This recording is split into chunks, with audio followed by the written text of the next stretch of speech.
From an undisclosed locations, for reasons of security and insecurity, we present to you tonight MnRTV live show with special guest Pam Oslie, Aura, Colors, and Parallel Universes. And she's been on many shows. She's an author. She's a great speaker. She's done a lot of work in her field. She's been on the Ricky Lake show, Whoopi Goldberg, and also Coast to Coast and some other shows. But before I begin, let me introduce to you the one and the only, the madman from parts unknown, Mario. Rob, where else do I want to be than on this show right now, doing what we do best, and that is to entertain and to tell people the truth. Well, I don't know if we entertain, but you know what? I like to think that. Exactly. We have to entertain to a certain degree. We cannot be like boring teachers, just like teaching and whatever, put people to sleep. That's not what we're here for. And this show has been brought to you by the Montreal Anti-Illuminati Task Force. So are you excited to get Pam Oslie on tonight? Definitely am, Rob. Definitely am. As always, whenever we get guests, I'm always excited. Even when we don't get guests, whatever, I'm happy. You're just happy to be doing the show? Definitely. Definitely. All right, so shall we commence? Shall we get digging? Shall we get the wheels in motion? Yeah, get cracking. Okay, so this is me for the newbies out there. That's Robert. You know, you're going to see me at the end of the show, hopefully, if I'm still around. This is me. Now I'm going to be switching on over to, the share screen where I'm going to show what you need to know, what you need to see, right? That's right.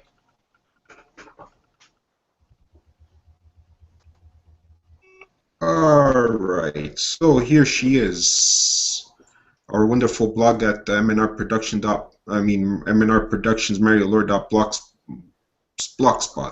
blogspot.ca. See, I'm rushing. No, I'm not. It's no good to rush, right? It's not very nice to rush. Why do we have to rush? And there's a beautiful blog, and it gets beautiful, more beautiful each week, I would think. Yeah, I could spend hours just looking at it, if you know what I mean, Yes, so this is how you can get to see us, and here's Chitango, how you get to chat with us. So let's get to the pictures of the week, right? The two most misguided notions held in America. Our government won't really do that to us. If they would tell us about it on TV. They need to educate yourself. Has never been greater. That's true. Then I like this one. Breaking government releases photo of space aliens exploring Earth. Just kidding. It's just a couple of guys who are scared to come in contact with the chemtrails they are spraying out on our food. Meaning we'd have to actually dress like this not to get chemtrails. Yeah, well, this is how we have to get dressed every day so that we don't get affected by the chemtrails. I know. Imagine a hot summer day. That is something. It's like raincoats. Then there's this one that's very long. How to destroy the West, and people could probably see this, can they not? And yes. It just goes on to talk about all of this. Was written in 1921 by Vladimir Lenin, so he knew something about what was going on. Yeah, these pictures are on the Conspiracy Talk, both Conspiracy Talks. That's why they're so popular, because people want to see them and read them. You get a job, so you can afford to have a life. But then you spend all your time at work and end up with no time to live the life you're working for. Any questions? Oh, yeah, I do. Well, I have a statement. And then you get, in the meantime, in the process of it, you get sick and you need pills. And then you take pills, you spend money on pills, and sometimes they have side effects, so you need pills for other types that cause the side effects. Then you take all kinds of pills and you poison yourself. It's a vicious circle. It's a catch-21 scenario. And here we have a good one. Why was JFK assassinated? And here we have why the executive orders and why he was assassinated, because he went up against the Illuminati, the New World Order. And number 4 says JFK got in the way of the Illuminati, ruthless, a monolith conspiracy. So you see, that's why he was assassinated, and you guys can see the picture more if you want to, and you can click on it. And there's 6 reasons why he got assassinated. It's very interesting. People should look at that. Or you could pause our video and read it better. Now this. And now, I don't understand, bro. The US is the largest prison population in the world and has more people currently incarcerated than any tyrannical establishment in the history of mankind. Isn't it funny that these people, I can't see under. No, okay. Well, I thought, yeah, that because I was too busy looking at the cat, Rob. Because you know me, I'm a cat lover. The history of mankind. Isn't it funny that these people and these people are both funded by these people? Yeah, there we have ISIS right there. Yeah, because of the gas. Every time you drive your car, think about who you're giving your money to. Exactly. Not your local neighborhood Spider-Man, you know. You're giving it to these people on the bottom. You're making them richer. Meanwhile, we got this. This picture here, right there, of someone that's way overweight and someone who's malnourished. And that's what the Illuminati want. They want some people to be obese like this, that they're very sick, and they want the other ones on the opposite side to be so like thin like this, like a skeleton. They love this. They laugh. It's a balance though when you look at it, because they're both sick, you know. Exactly. They're both sick. One's overweight too much, and the other one's underweight. One's eating too much GMOs. Is that it? And the other one's not eating anything. Yeah. It's a human skeleton. Next one. It's not left versus right. It's the state versus you. Right there, we have the police state right there, getting ready to detain people, and the New World Order right there, the New World Order goons. I love that picture. That was good. Then there's this one. People that think street drugs shouldn't be legal don't realize they're already legal. Weed, heroin, and meth. Yeah, it's all in these things, and you take all kinds of medicine, and then you get all kinds of side effects. And then I love this one. Only when the last tree has died and the last river has been poisoned and the last fish has been caught will realize we cannot eat money. That's true, we can't eat money. It's especially dirty. Here. It's made of plastic. Can't eat plastic. And it's dirty, and the metal in it, it's filthy. That's the only thing you can't eat money. And you can't bring it to heaven. Speaking of death, no matter how big your house is, how expensive your car is, or how big your bank account is, our graves will always be the same. This will always be the same size. Stay humble. Which is true, because death, it comes for everyone, whether rich, poor, free, great, slave, or bond. Troops obeying orders, citizens obeying gun laws. Yeah. And this is why they want us to get rid of our guns. Well, here in Canada, we don't have guns, unfortunately. But in the States. Yeah. So sad. And they'll kill you. They'll just do what thy will do with you. Well, that makes sense. I'm sure a lot of people that are watching this video right now, millions around the world. But this is worldwide transmission, folks. I think I know who called the last play for the Seahawks. Well, getting back to that, Alex Jones did make a video before and said he had inside information who would win, and it wasn't the Seahawks, folks. But they got screwed, so. Exactly. He said the Patriots would win, and they did win by close. We're not going to talk football, right, Rob? Because this is not a football show. No, I don't even watch football. No, but this is just for the picture. I'm sure you've seen the halftime like I have. Yeah, I did. And Katy Perry and on top of the horse, and it looked like it was the beast. When they talk about the whore Babylon that rides the beast, that's what it looked like to me. Is it the halftime? Yeah, I think it's the halftime. Yeah, it's the halftime. I was watching it and I go, oh my gosh, this looks like the whore that rides the beast, the scarlet whore, but she wasn't. I don't think she was scarlet, but it was the beast. Yeah, I know, but it's a good conspiracy theory, no matter somewhat, right? And here's the last one of the week. It's far too terrible to suggest our government has failed. Our government has betrayed us. In many ways he has, and in many ways he continues to, and many ways he plans to. Not something good. And this is why we're here. We're here to remind you that this is what they're doing to us, but we can't hate the government, right? I mean, we hate what they do, but we can't hate them, right? Because we're peaceful people. We need to be peaceful. Yes, yes, yes. We need to, but we need to be very aware and expose these corrupt people. Now, speaking of exposing corrupted people, the conspiracy talk that keeps growing and getting bigger, and this is why we do it. Yeah, we got a whole bunch of new members just today on the Conspiracy Talk, 37. That's wonderful. And right here's the blog that we post every week, the blog that's coming up, or the show. And people keep writing to on the Conspiracy Talk. We love having you guys writing to us and telling us what you feel and what you find, and sometimes we may even use your stuff. Oh, we definitely. Yes, for sure, and everything will be put in the description in the bottom of the video once it's recorded. All the links to everybody and everything.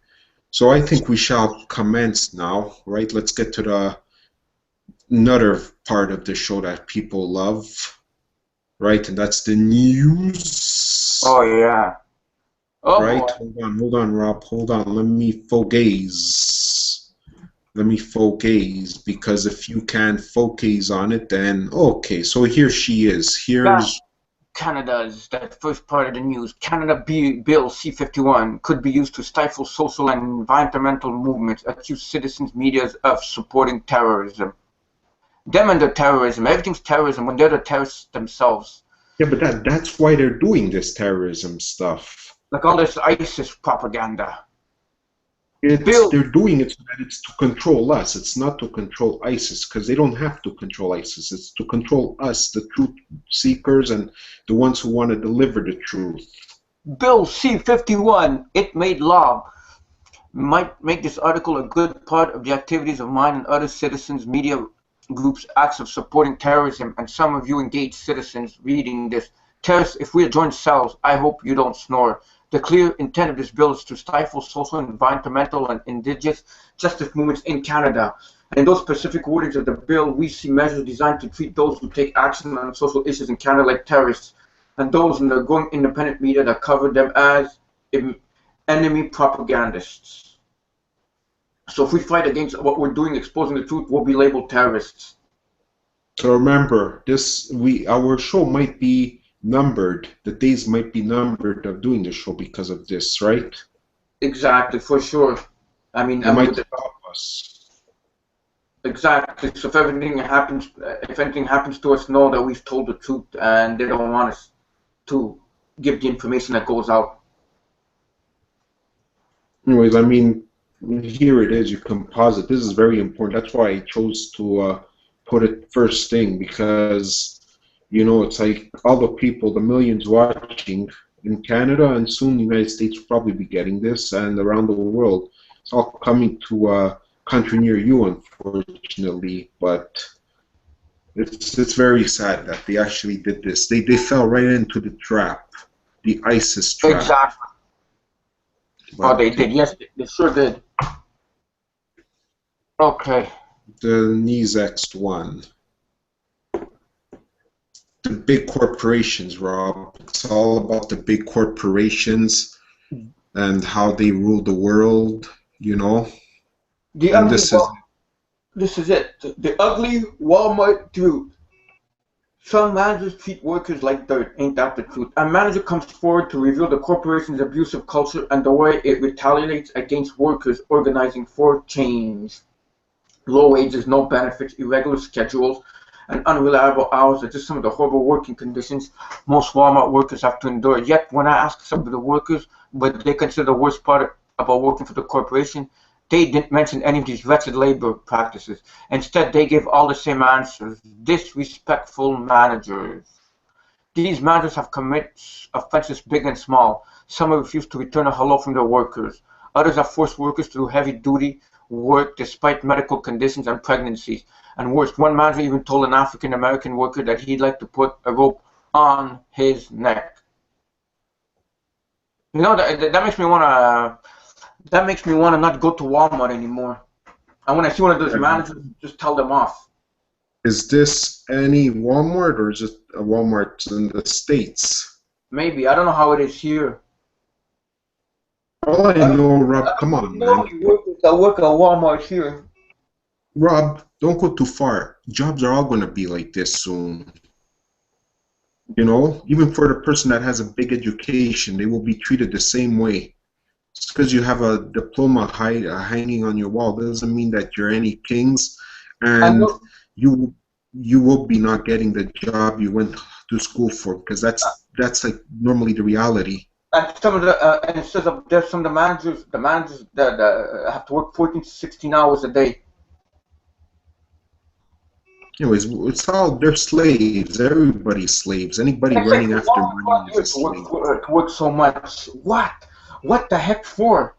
And in the end, you still pay taxes. You still own the government, and you're still poor. And on top of that, you're slaving away. You get sick, and then they fire you. You have no money. It's all a matrix. It's just all of this doesn't make sense. No, it doesn't. It doesn't make sense. But that's why I had to post that. I love that news bit there. You know, I mean, I found it very useful. You know, I mean, these corporations are killing us. Hold on. Speaking of corporations, here's more.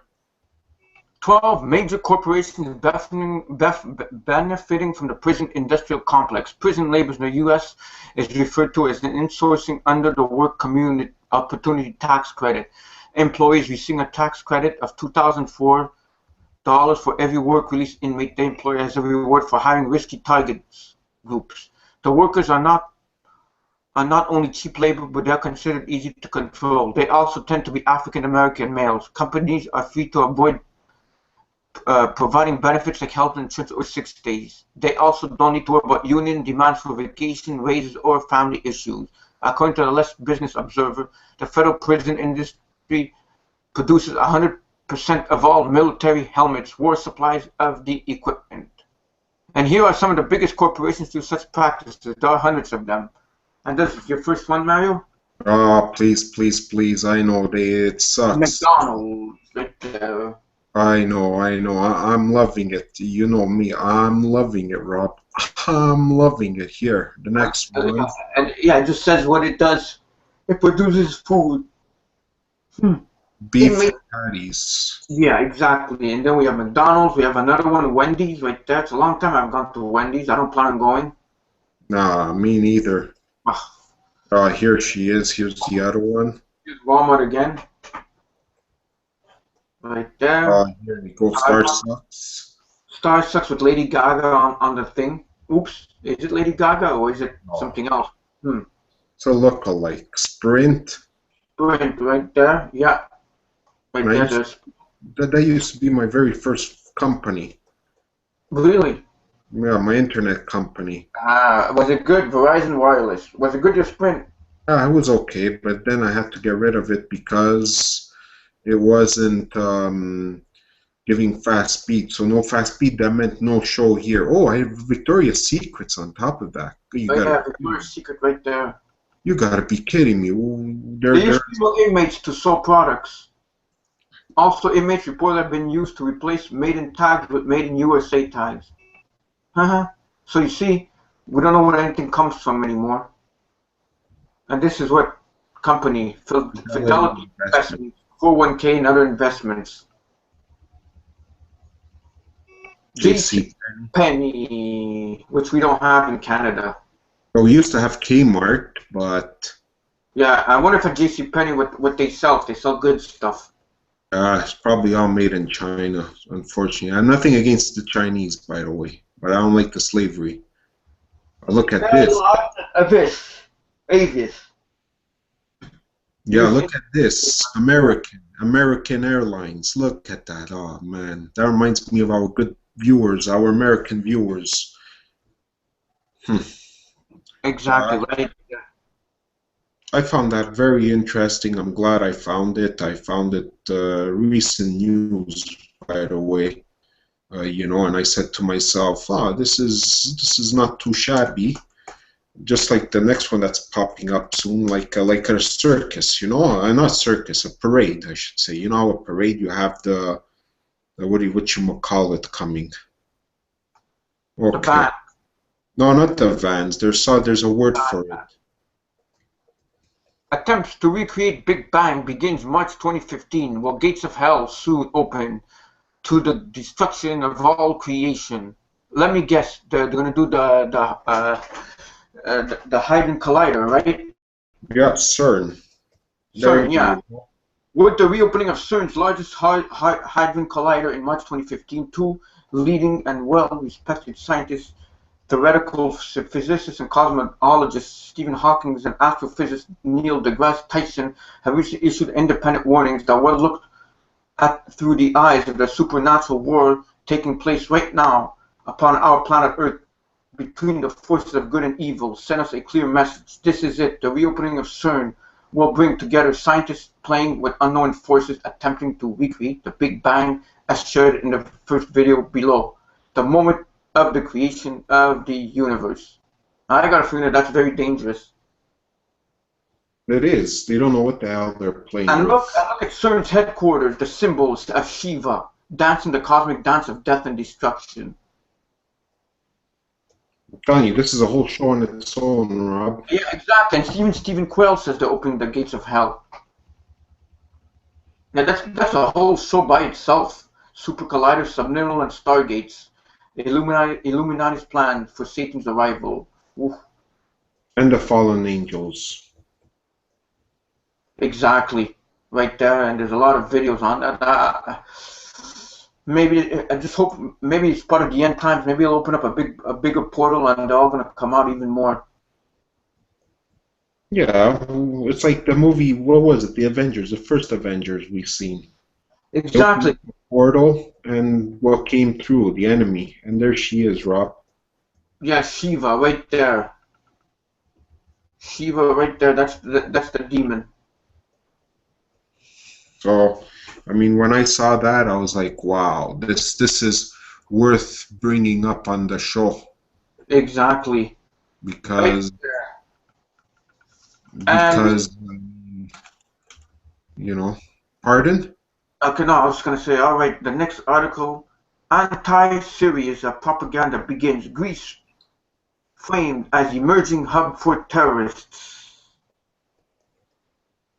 Greece's new anti-austerity and anti-Western oligarchy ruling part of Syriza is coming under attack from an all-too-familiar angle. Keep in mind that this accusation came on the very first day Syriza took office.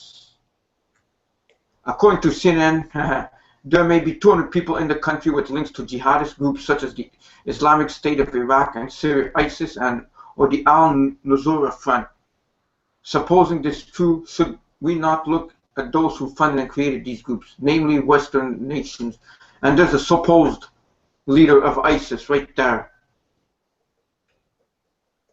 Does Greece really have a terrorism problem? An unnamed source close to the Greek intelligence service has told CNN of this alleged problem.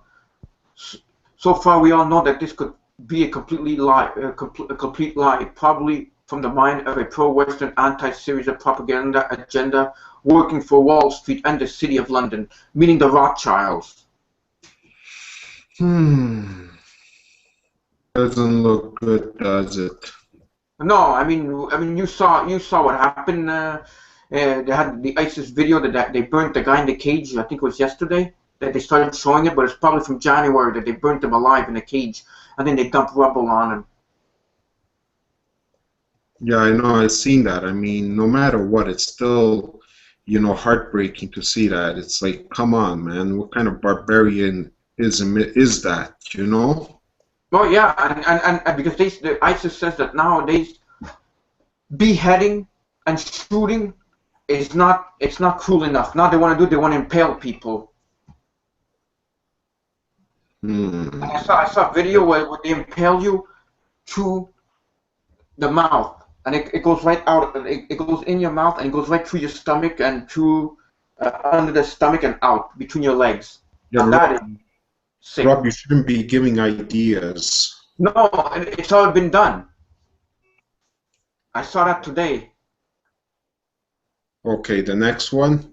Color revolutions. U.S.-backed mobs in black in Hong Kong street. The bad taste left for the majority of Hong Kong's resident mobs from America's last attempt at subversion in the Chinese special administrative regions has barely begun to fade as the U.S. State Department and its mobs of umbrella revolutionaries take back to the streets in a verbatim reprisal of Occupy Central, which ended in humiliation and defeat just months ago.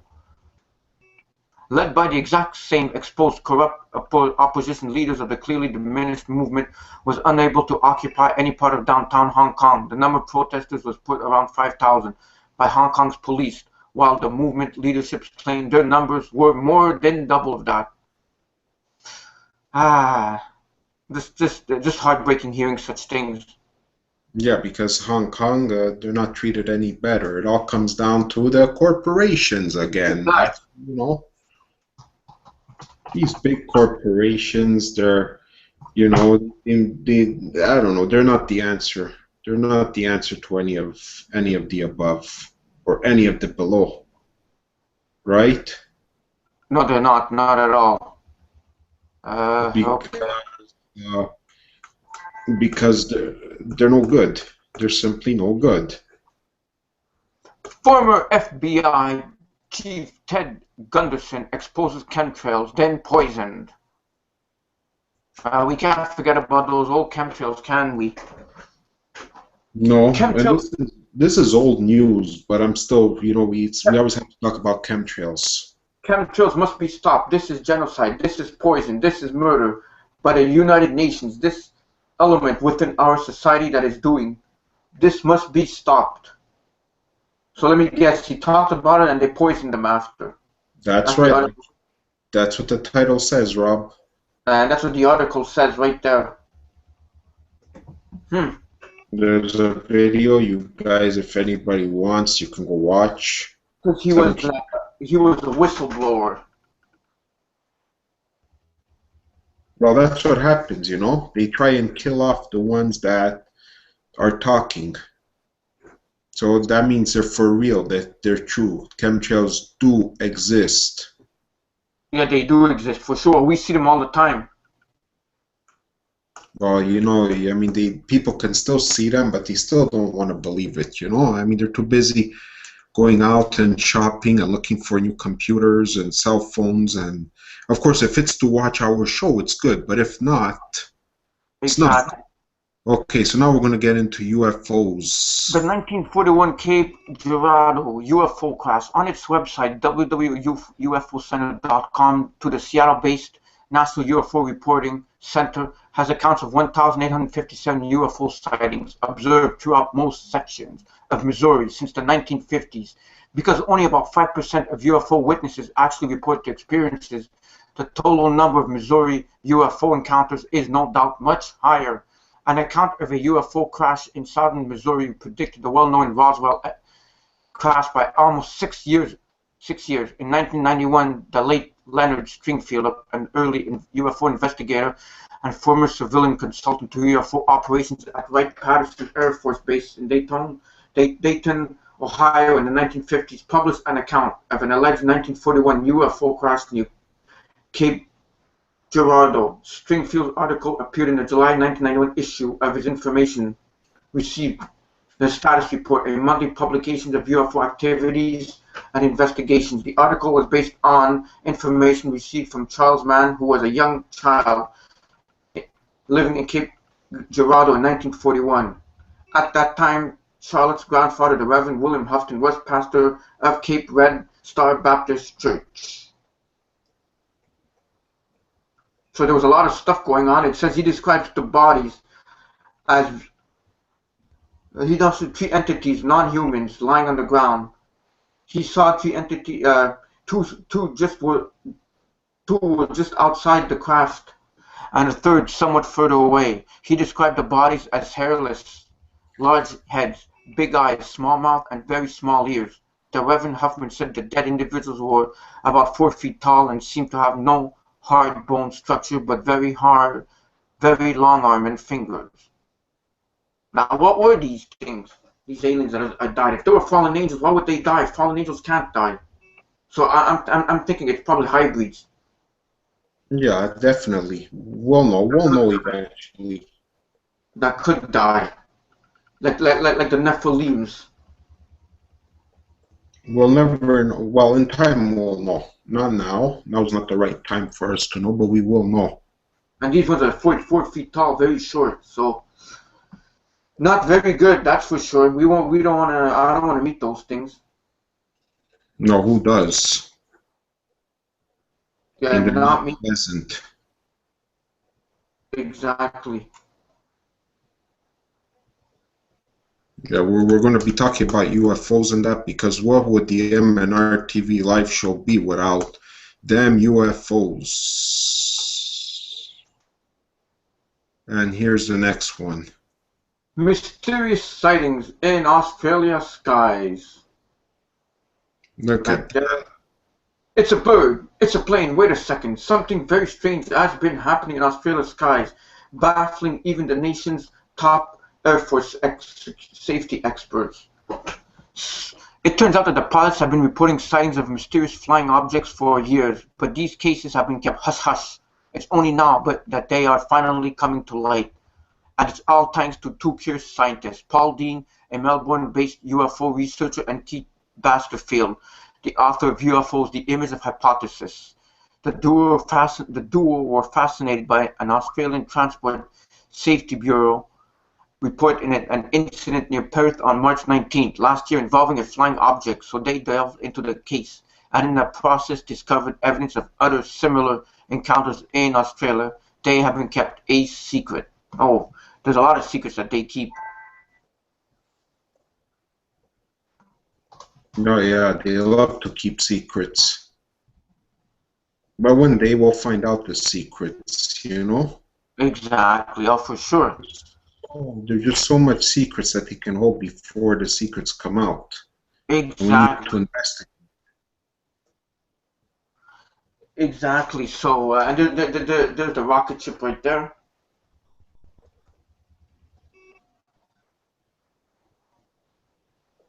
Could rockets be to blame? Another According to blue rocket. according to the Air Services, Australia is responsible reported on foreign object of approximate size 1 meter, which close proximity 50 feet to the aircraft causing them to level out briefly as the object passed left-hand side. The rocket-like object shaft was observed to be attached to a parachute. Pilot reported observations at 6,800 feet. Other strange cases include one that occurred last January where a pilot spotted something hovering, which then disappeared, and another in September 2012, where the TGW 581 reported a red cylindrical object passing the aircraft in the opposite direction when climbing through FL 200, approximately 20 nm miles south of Sydney. And is that a real picture? It looks like Hmm. they're getting closer and closer, Rob. For something. No, I think it's a painted picture because the man doesn't look real. Exactly. I mean, that was interesting, and we're going to end the last part of the news with one last picture before we call Trish up, right? And then we get our guest because Trish wants her time. Government documents reveal UFO encounters in Monroe County. Residents recall sightings. The moon was abnormally large and bright one summer night in 1978, Ken Sieg recalls. A Monroe County Sheriff deputy at the time, Mr. Sieg, had parked his cruiser at Stony Point to write his reports for the night with his partner Al Marsh when he caught eyes shimmering over Lake Erie. There was one problem. Kenny, the moon is over here. Mr. Mouse had said at the time, showing the moon was over the Fermi nuclear power plant, but not the lake. Whatever the object hovering above the lake was, it was too shiny to be the moon. The next thing my partner says is turn the car on, put it in gear, and let's get the hell out of here. Mr. C says, out of this world. That definitely sounds out of this world. and they're saying over here that it had like flashing lights to a large gray machine with a tail similar to ones of the Viking ships. The number of sightings in such a short span is second only to those of 1966, which 14 of the 16 sightings were reported in March, according to the archives. From 1947 to 69, the Air Force investigated UFO sightings called the Project Blue Book, which consists of 12,618 accounts spanning nearly 130,000 pages. So there's got to be something. I mean, we've all heard of Project Blue Book. Yeah, we have. I mean, somewhere out there, an organization, a group of people known as the Illuminati know a lot more about the UFO extraterrestrial alien presence on the Earth than they let on. They may even be half alien themselves, but they won't tell, at least not now, because they've got an agenda to do, and when the agenda is right, then they'll reveal themselves. And they will reveal themselves. They will. Just a matter of time. Give it time. Well, I'm predicting we'll see it in our lifetime, Rob. Unfortunately, I hope not. Well, that would happen. That means the end would be near, in sort of a way. So it wouldn't be so bad. Yeah, it is. Well, the end, we get to see God, Jesus. Yeah, I know, but you know, I mean, it's not so bad, but at the same time, it's bad. A lot of people will get lied to, you know. Exactly, and a lot of deaths will be happening. But that's for another show. So yeah, what is an aura? Well, we're going to be getting our guest on in a few minutes, Pam Oslie. She'll be talking about aura, colors, and parallel universes, and she's an author, writer. She's been on many talk show programs and also Coast to Coast, and it'll be wonderful to have her. We're going to take a short break, and we'll be back very soon. So don't go anywhere. Get yourself a nice cup of coffee or a hot chocolate, you know, nice covers. If you got to, sit back, relax, and just enjoy what you got to listen. Now here she is. Here is Trish. What is an aura? An aura is an electromagnetic field of energy that extends all around our bodies. Most people have many different bands of color in their auras. The outer bands in your aura change all the time, depending on what is happening in your life at that time. The one or two colors in your aura that are closest to your body, however, are your life colors. These colors typically do not change. The life colors reveal information about your personality, theme, and purpose you have chosen for this lifetime. What kind of life partner is best suited for you? What kinds of careers will be most fulfilling? Your strengths and weaknesses concerning money, health, family, and much more. Throughout the ages, artists have depicted the aura as a halo or glowing light that appears around the heads or bodies of highly evolved spiritual masters and saints. Apparently, the auras around these beings were so clear and so powerful that others could easily see, feel, or sense them. Recently, the aura has been scientifically detected through Kirlian photography and other electronic equipment. Once you take the aura colors quiz, you can discover and read about your true life colors. You may also enjoy reading even more in-depth information about you, your friends, and your family. Thank you very much, Trish. Thank you. Yeah, very interesting. It was great, you know, reading color. From what I've noticed is sometimes, you know, when you meet someone and you don't like them for some reason, there's people that I've recently met that I have bad feelings of, and it's some kind of bad energy, and then it turns out that they weren't such great people themselves. Yeah, so, that's where you have to know how to trust your inner instinct, right? But, yeah, exactly. And it's rare that I don't like someone. Very rare, but this person, I did not like them, and I stayed away from them. Then I find out that they're not so great themselves. Like, they were not such nice people, not such a nice person themselves. So I was glad that I was able to. But our guest is able to read colors, and she's able to tell how people are and what happens. And so we'll be talking about that. She's written books. And what colors closest to the body, what they mean. They're like life colors, you know. And she's also be talking about parallel universes, and I know you love parallel universes, don't you, Mario? Definitely, I like that because somewhere in this parallel universe, I wonder, Rob, you think that there's another MNR production doing a show like this one in another universe? Well, I think it would be like it would be like the Bizarro world or something, no? The Yeah, opposite, like us we're talking about telling the truth. Maybe they speak about propaganda, like everything that we do, but it's the opposite. you think that they would be better than us or, worser than us? Probably worse. No, they have to be worse than us. It's the opposite of us. If it's a Bizarro world, But she's going to explain all of this, right? I would imagine so, and a lot more. I would imagine so, and she'll be coming on in a few minutes. So now I'm showing what people want to see, and that is Chitango. I mean, people can participate. Exactly, folks. Come on to the tango, join in the conversations. I mean, that's what's wonderful about having just a tango. We love having people, and if you have any questions for our guest, don't be shy, and write to us, and we'll give it to Pam because she's a wonderful person, and it's a privilege to have her. Post away, in other words. It is a privilege. I mean, I was looking at all where she's been. She's been through a lot of good places. The View, I think, Rob, with Whoopi. Yeah, Ricky Lake, Coast to Coast. Pardon? Dr. Oz. Yes, that too. Wow. See? Yeah.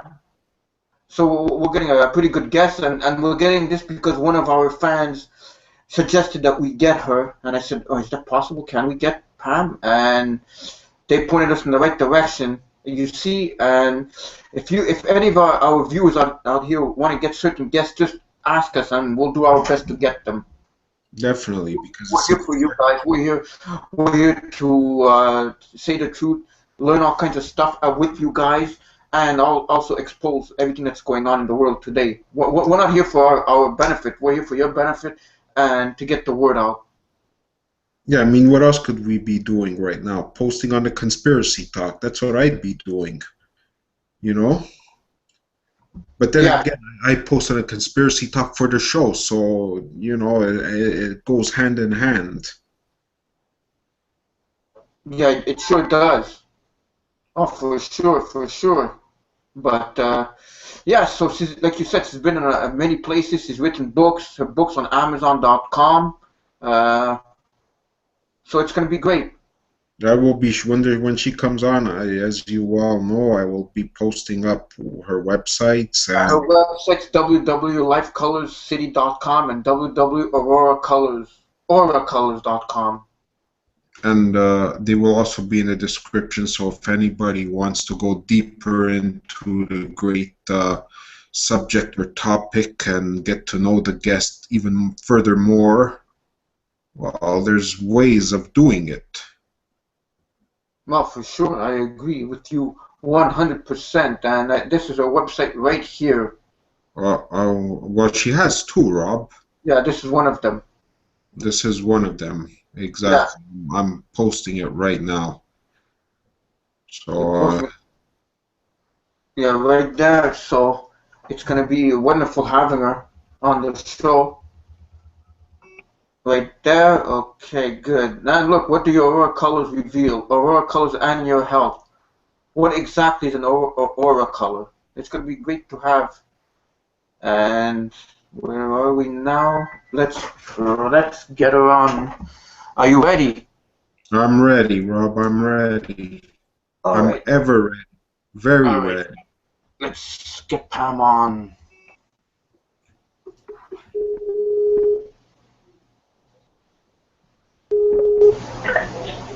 Hello, Robert. Hello, Pam.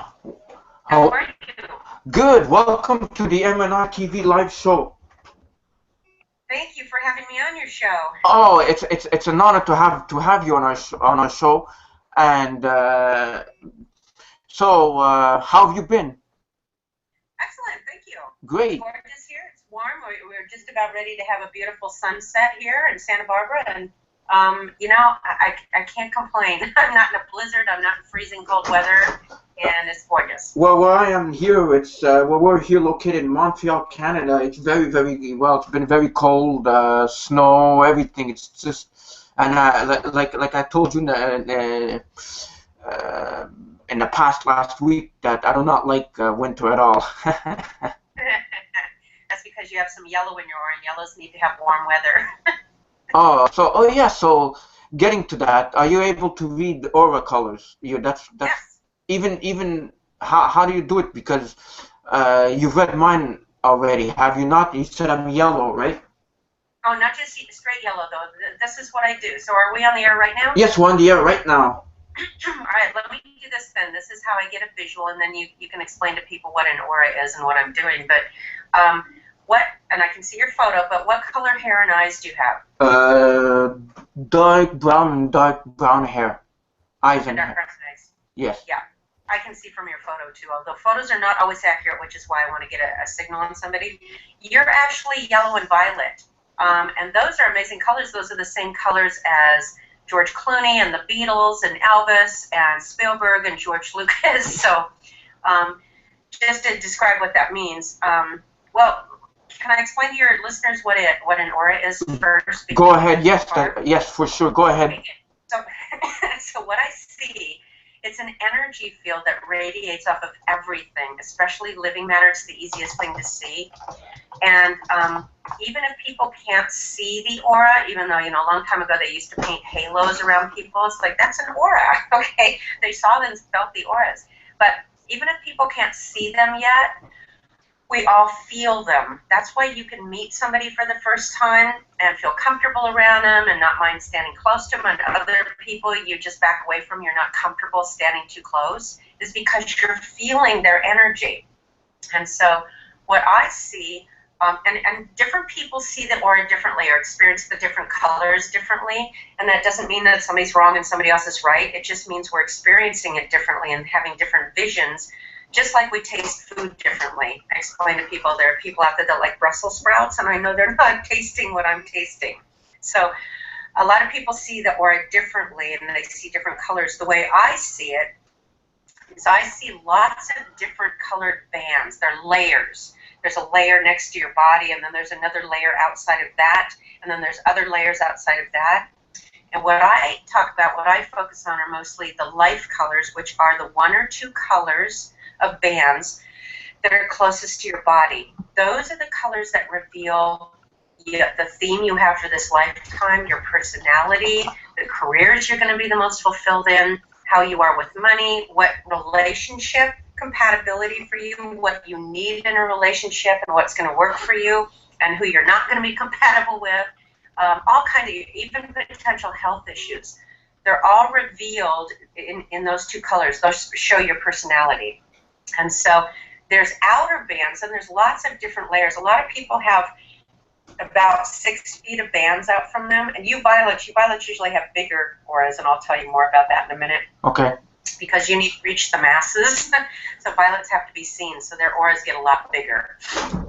So anyway, the outer bands in the aura that I see, those are the ones that change all the time, according to what's going on with you at the time. So for example, if somebody gets really angry, a lot of red flares up in their outer bands, but then that goes away when they're not angry anymore, so those can change. Or if somebody's on vacation and they're having fun, I can see yellow showing up in their outer bands, because you yellows are all about fun and freedom. So, but that doesn't mean they're a yellow color or a red color. They're not a red life color. That's different than the red in the outer bands. So you being a yellow violet, well, let me just say this really quickly. Yes. For simplicity, I categorize the aura colors into 3 different families.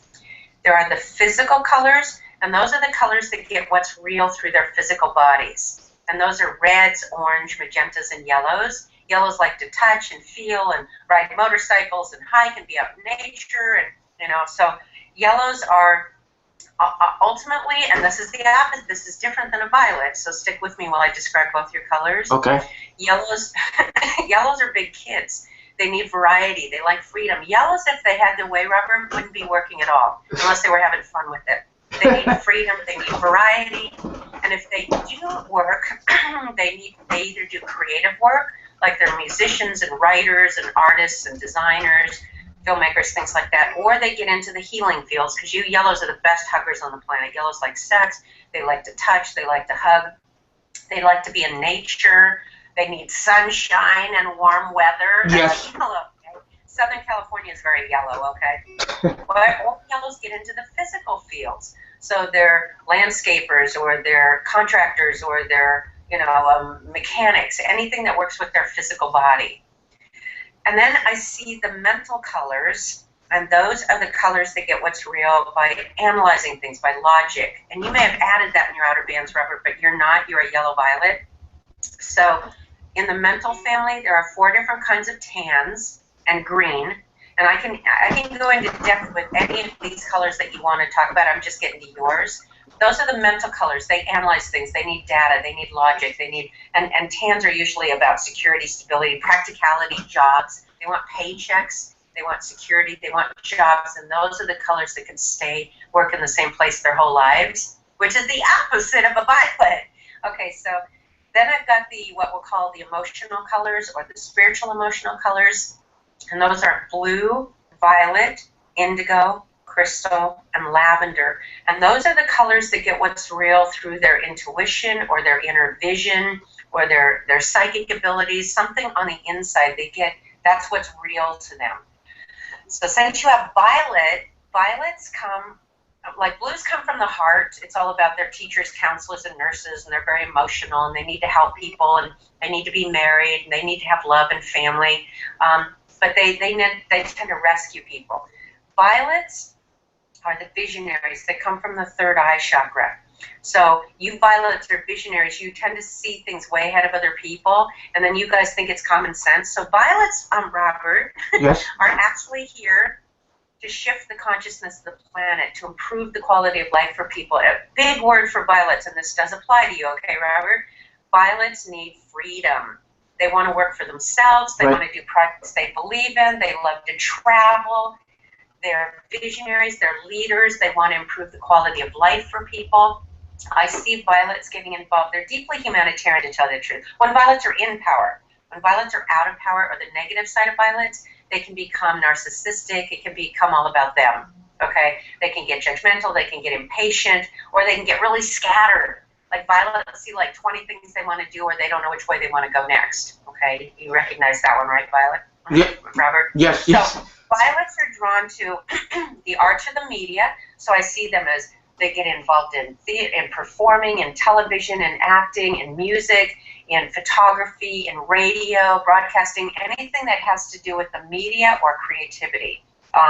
They love expressing themselves and reaching the masses that way, because you violets have important things to say to people. But violets don't always trust that. They go, well, who do I think I am, or how do I get there? Because violets can get accused of being unrealistic dreamers. Because the things you guys see is bigger, and it's usually international or global or something bigger. They need freedom.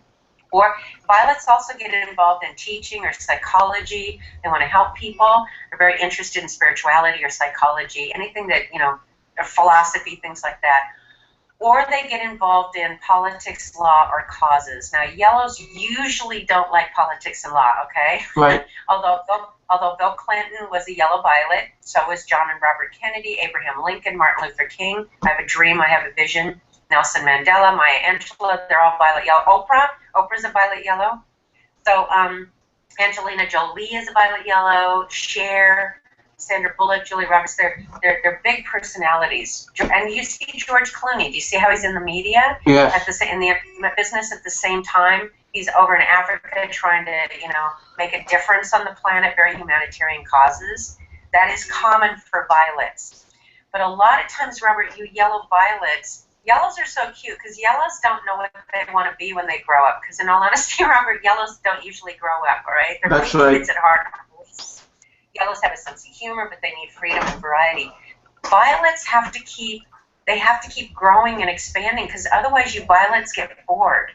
You guys are not 9-to-5 workers. You're not good employees. You need to do projects. You need to have freedom. You need to be able to do things that you believe in, that you enjoy, that matters. But do you see how you violets are not always supported in that? Because people are like, well, that's unrealistic. How are you going to make a living at that? You know, you need to be grounded. Yes. You need to be practical. And then a violet goes, oh, no, maybe I can't trust my vision. Maybe, then what am I going to do? But see, you violets, you never want to give up on your dream, on your vision, because you violets are here to show us what's possible. You have to live your dream so the rest of us can be inspired. Because violets want to inspire people and educate the masses and show what's possible. Does some of that make sense to you? It all makes sense to me. It seems like it describes me to a T. Yeah, that's it. That's violet yellow. And the people that are watching the show, the viewers that know me personally, are going to say that it's as if you know me, you know, we haven't even met, you know. Right. Well, your violet has places to go, Robert. And here's the problem with here's the good news about being a violet yellow is you're visionary and you've got creative ideas. So and yellows usually have a lot of energy. Yellows can be the healthiest people on the planet as long as they're happy. If they're not happy, yellows have to watch out for addictions.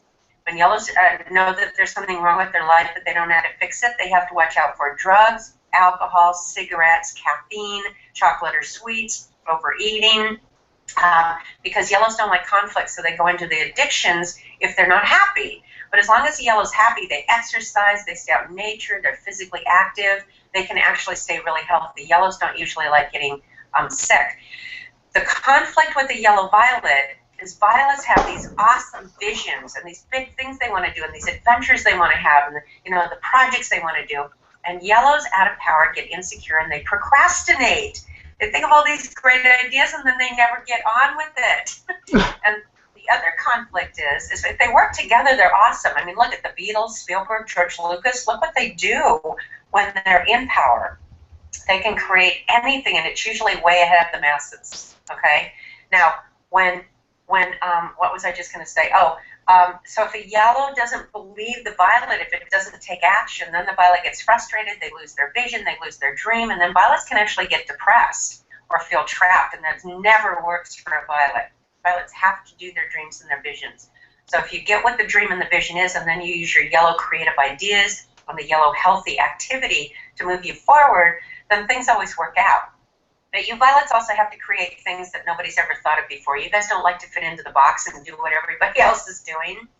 You need to be inspired by other violets that are doing it, so then you can create projects that work for you. Does that make sense? It all makes sense. It's almost as if you're reading my life story. It's really amazing. Yeah, well, you know what, Robert, it's really helpful for people to understand their aura colors. Now, the reason I do this, now, watch. You and I both have yellow in our auras. Yellows, we're nice people. We want people to like us. We want people to be happy. But, man, we hate being told what to do. Yes. Yellows have this little rebellious spirit to them, okay? We want to please, but it's like, don't tell me what to do. Right. So it's helpful for people to understand their aura colors. I don't do this to box people in or to categorize them and tell them, oh, this is what you are and you have to live that way. I like freedom, too. I don't like people telling me what to do. But what I found is, it's helpful. It validates people for who they are. It gives them permission to be who they really are, especially you violets. Violets are like, when somebody finally goes, no, you are a violet. You did come here to do a different mission. You're not a 9-to-5 worker. Then violets go, they feel validated. And so then they get to get on with their lives. And other colors, blues, they go, oh, I'm so sorry, I'm so emotional. It's like, well, that's a blue. Blues cry easily. There's nothing wrong with you. This is what blues are here to do. So that's what blue colors are, right? Blues are they emotional? Blues are the most emotional color on the planet. Blues cry at the drop of the hat. They cry when they're happy, when they're sad, when they're angry, when they're watching TV commercials.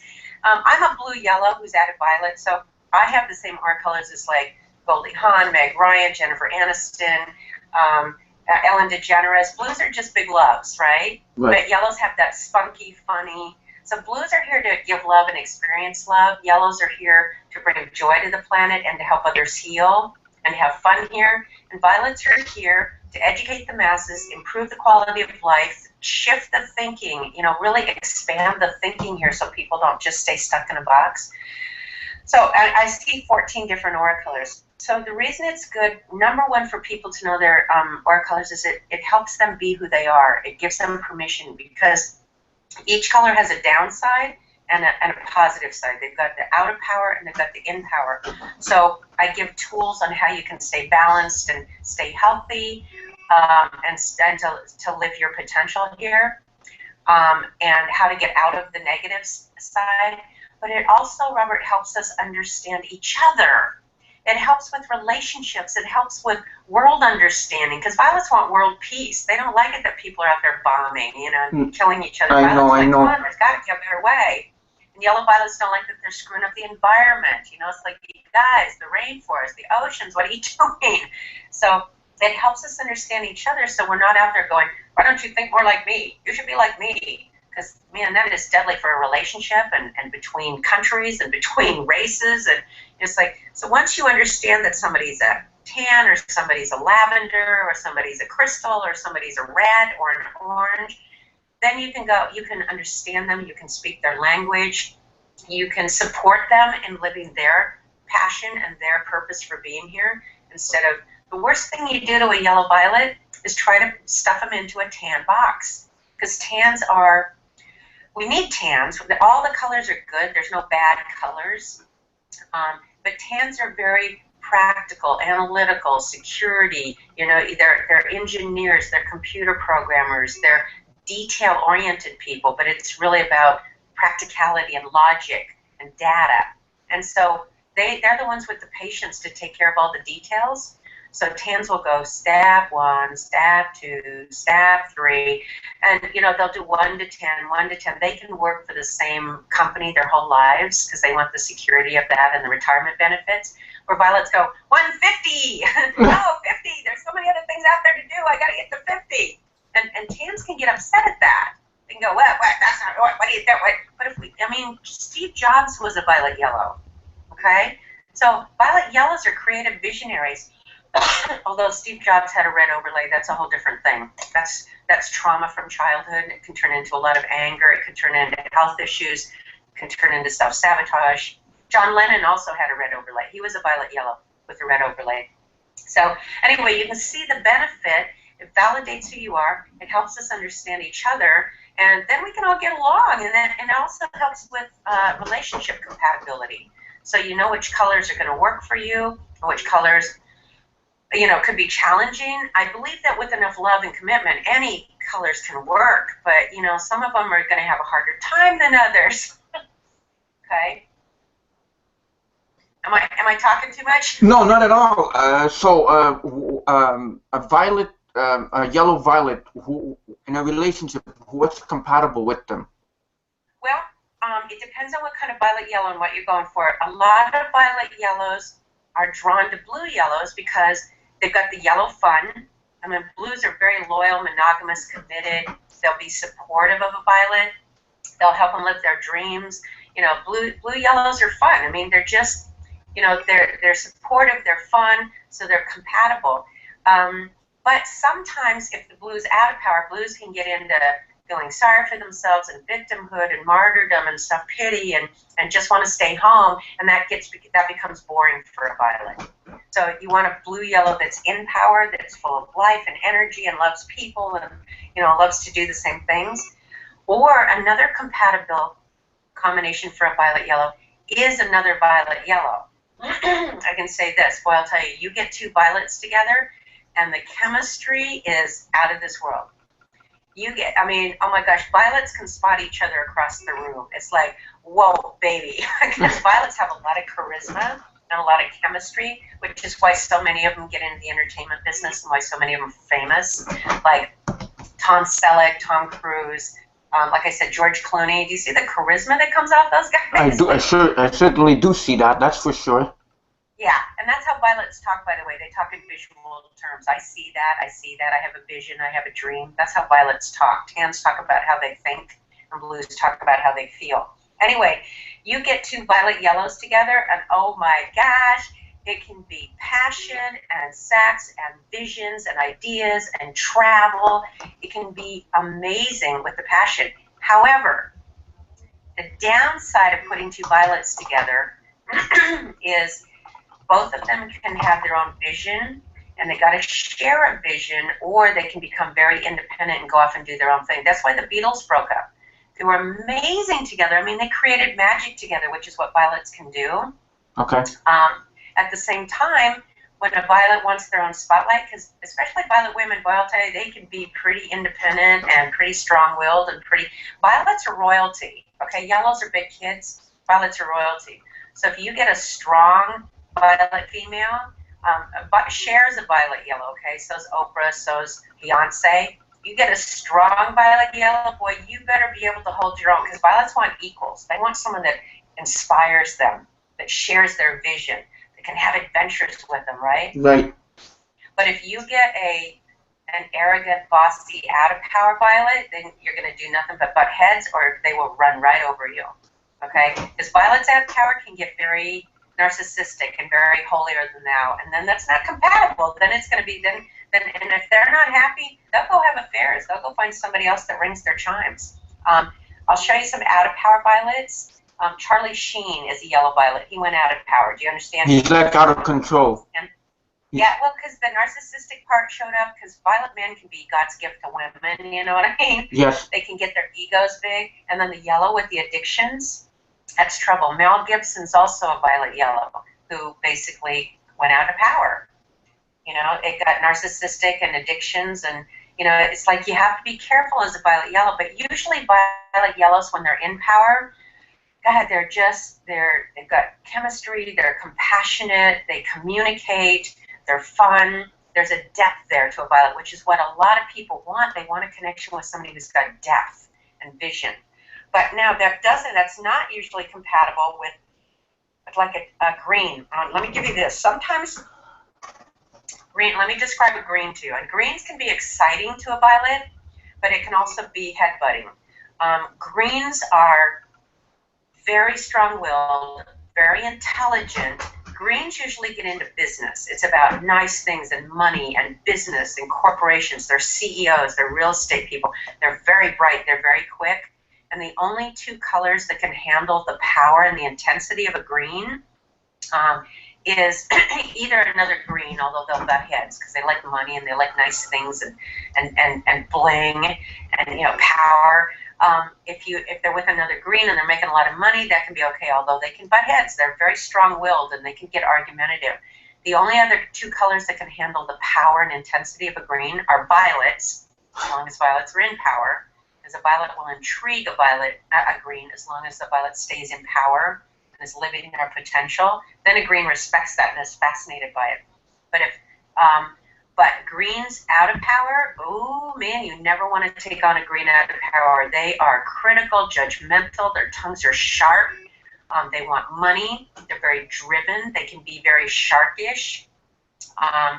Donald Trump has a lot, he's very green. Bill Gates is a green with violet. Barbara Walters has a lot of green. David Letterman is the green-yellow, which is a real interesting combination. Usually greens and yellows together are not compatible. So when it's in the same person, they can have inner conflict unless they work it out, because yellows are big, funny kids, and they're not that driven, and greens are the driven type A workaholics on this planet, okay? So yellows have a sense of humor. Think of David Letterman, right? Yes. So sense of humor, playful, yellows like sax. You know, they're funny, and greens are driven workaholics. So can you imagine if those two are a couple and they're married, and the yellow's sitting around watching TV, smoking pot, and not wanting to get a job? And green's like, because greens have to respect their partners. So you see how some of the aura colors won't be compatible, right? Exactly. Now the only way they are compatible is if the yellow is in power, healthy. They're either they're succeeding at sports and they're making a lot of money, or they've got creative, artistic ideas that the green can go turn into a lot of money. Then it's okay, but they have to stay in power. Once they go out of power, well, baby, that yellow better watch out for getting castrated, you know? I have a question. You understand? I've been around some of those greens, right? Yeah. Controlling and power hungry, and it's like they can get kind of bitchy. Or they can be real nasty with people. Yeah. Yep. For sure. Yeah. They speak their truth. Well, I'll tell you, greens, if you go to a restaurant with a green and they get the wrong food, they will just cut that you know, the waiter to shreds. They'll send it back. You know, and blues, that's really hard for a blue to be with, because blues are like, I'm so sorry, don't hurt the waiter's feelings. Oh my gosh, you were so mean. Don't do that. Because blues apologize for everything and they want everyone to feel loved. How about blue tan combination? How is that? You know, a blue tan is a very common combination, and I'll tell you why. It's not always the healthiest or the happiest, but blues are drawn to tans because blues love home and love and monogamy and commitment, and they want stability and security a lot of times. Not necessarily a blue-yellow. Blue-yellows with the tan is trouble, but a blue, just a straight blue, very loving, very long-term, loyal, monogamy, and committed. And most tans offer stable, secure jobs. I'm going off, I'm being an engineer, I come home every night, we have dinner together, you know, so they look very reliable and very stable, which is what blues need to be able to trust their partners.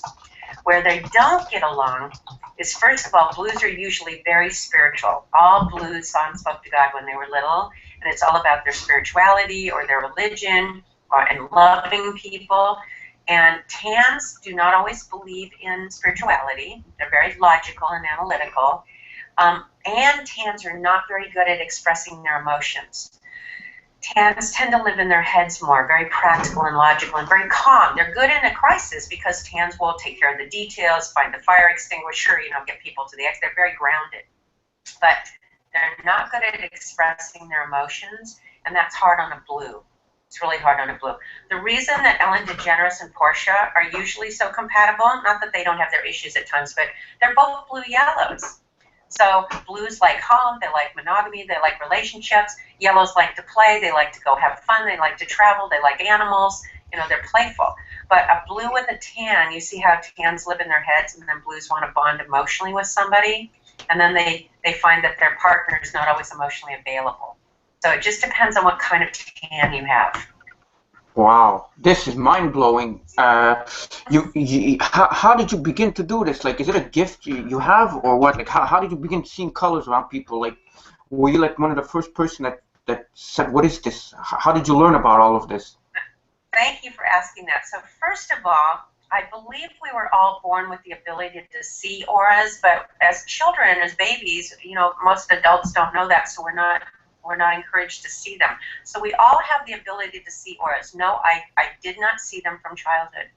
I've actually, 30 years ago, and I'm only 27, okay, no, 30 years ago, I went to hear a psychic speak, and I walked into the room, a whole bunch of people in this room. I walked in the room, and he goes, you, and by the way, he was a violet-yellow psychic from England. He goes, you, up here, you know how to do this? And he pulled me up in front of the room and said, you have the same ability. I want you to tell people what you see about them.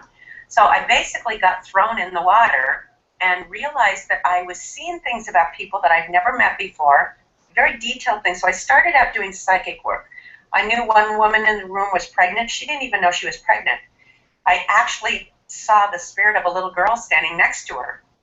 And I knew she was going to have a little girl. So she went to the doctor, found out she was pregnant, and she did end up having a little girl. I knew another woman was having problems with this old beat-up green car, because every time I looked at her, I kept seeing the image of this old beat-up green car. And that was true, too. She had borrowed her neighbor's old green car. She was having trouble with it. So I saw that. So it's like, holy cow. So I started out by being intuitive or psychic. And a year later, I met a woman who actually was born with the ability to see aura. She has synesthesia. You know what that is? That people see colors around numbers, or they hear a sound and it has a taste to it, or it's different. Look that up, synesthesia. I know it's hard to spell that. I don't think I could spell it. I'll find it on Google. It's where people, they hear colors, or they taste sound, or they see colors around numbers or letters. It's like it's another ability. So she could see auras ever since she was born, and she thought everybody could see auras. It wasn't until she was in her 40s that she realized not everybody was seeing what she was seeing. I brought her to Santa Barbara to do some workshops up here, and I noticed that when she would describe some of these aura colors and what that meant to her, it was matching with what I was picking up psychically about them. And so I went, oh, that's a red. oh, okay, that's a magenta. Now I get it. All right. And it started coalescing with me. And so then I got to the point where I could recognize people's aura colors intuitively, just psychically. And then about a year after I met her, I developed the ability to be able to see the aura and sense it. I don't always see it. That's why I can do it over the radio. I mean, I've got my own radio show. I have clients all over the world that I talk to on the phone. So tons of people that I've never seen before and I'll never see, but I can tune into them like a radio station and pick up their frequency psychically and know who they are. That's how I can get their aura colors too. So I don't have to physically see them. So that was a gift to me to not have to see them physically first. And I know that people can learn how to see this. I teach people how to do it. I've got that on my website. People can go to, learn how to see auras. I teach people how to understand the aura. I've got books out. And there's a quiz. There's a quiz on my website. Both my websites, I have two right now, Life Color City and auracolors.com. They can take the free quiz. They can find out what their aura colors are. They can watch videos. They can read on my website, or they can read my books. And once people start learning about the different personalities, like right now, you have an idea what a violet is, right, Robert? That's right, I certainly do. You have an idea what a yellow is. So when you start meeting people, you can go, and a tan, because one of the identifying things about tans is they tell every single detail of the story. They'll tell the facts. They'll tell, and as a tan's talking, greens and violets are both like, okay, get to the punchline, come on. They don't want to hear all the details. So there's different ways that you can start identifying people's aura colors, even if you can't see them. Yellows are usually kinesthetic. Yellows usually feel things. Like you yellows can be around somebody and go, ooh, I don't like their energy, or walk into a room and go, it feels weird in here. Oh, I like the energy here. You feel it in your bodies. Violets, because they come from the third eye, are usually the first ones to see things. They can see flashes at their peripheral vision, or they start seeing beings on the other side, or whatever. They have the third eye capability. Greens are list makers. Greens like logic, but it's like they like lists. So they can learn anything that they write on a list, or they learn by getting the information from it. They're quick learners. And tans need the facts and the data and the details, because tans don't usually see the aura. They're not sure if they believe in it unless they're scientific approved for it. So different people have a different way of connecting with, either seeing, feeling, or emotionally connecting with the aura. Wow. A question I have for you is, what about orange? Oranges are, and you're really not an orange, okay? No, it's because someone I know. Yeah, go ahead. No, because someone I know is an orange. Yeah, Robert, you have a little bit of orange in your outer bands, but you're not an orange life color, okay? Yeah. Oranges are basically the daredevils on the planet. They love adventure. They literally, however, need to put their lives on the line to feel alive. So I see them a lot being stunt people. They're extreme sports people. I see the motorcycle there, so they love riding motorcycles or race cars. They love jumping out of airplanes. They love hiking up Mount McKinley. But they live for extreme danger. I see them being policemen and firemen and rescue workers. A lot of oranges, but they're physical. It's all about physical reality, but they love to challenge physical reality. So Evel Knievel is an orange, and Jackie Chan has orange. Shaun White, the skier, he's got a lot of orange in his aura. So it's all still about physical. They're not spiritual. They're not philosophical. They're very smart people. They love to calculate the risks. Like if they're a stunt person, they calculate all the risks. They plan it out very well. And then they take all the safety things away, and then they go for it. Now, yellows and oranges are both physical. And usually yellows, when they're younger, they like to, climb trees and jump off roofs, and, they'll do dangerous things like that too. The difference, however, though, is the difference between yellows and oranges is yellows don't like pain, and oranges don't care about that. That's why Jackie Chan, he's broken his leg while he's performing, and he doesn't care, he just keeps going. It's like, oranges don't care about pain, but yellows don't like pain. So right, I don't like pain. No, that's right. Not at all. I don't like pain at all, Yeah, so yellows can be big babies when it comes to pain, but you know, you guys can also heal your own body, so that's good. But you see the difference? And oranges are big risk takers, but they're physical risk takers. Okay, okay. You want to know about reds really quick? Pardon? Yeah, you want to hear about reds really quickly? Yeah, go ahead, sure. Reds they're very strong, they're very physical, and their lives are all about physical reality, and they're very sensuous or strong, powerful. I see them either being truck drivers or warriors or surgeons or roofers. It's all about expressing themselves through their physical bodies.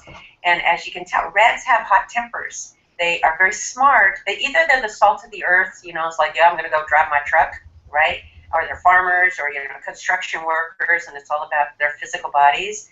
Or they can be entrepreneur, but it's still about physical things. So I've seen them like Madonna is a red, Lady Gaga is a red, Sean Penn is a red, what's his name? Guy in Australia that threw the phone that plays Gladiator. I'm spacing on his name right now. Okay, yeah. Yeah, That's it, Russell Crowe, yes. Yeah, that's why he can play things like Gladiator, because we believe reds when they play strong, powerful, physical beings, right? And then the other two, it's all about sexuality and sensuality, and they're not ashamed of their bodies. Boy, reds are just like, it's about sex and lust and drinking and eating and really enjoying being a physical being on this planet. Is there a color white?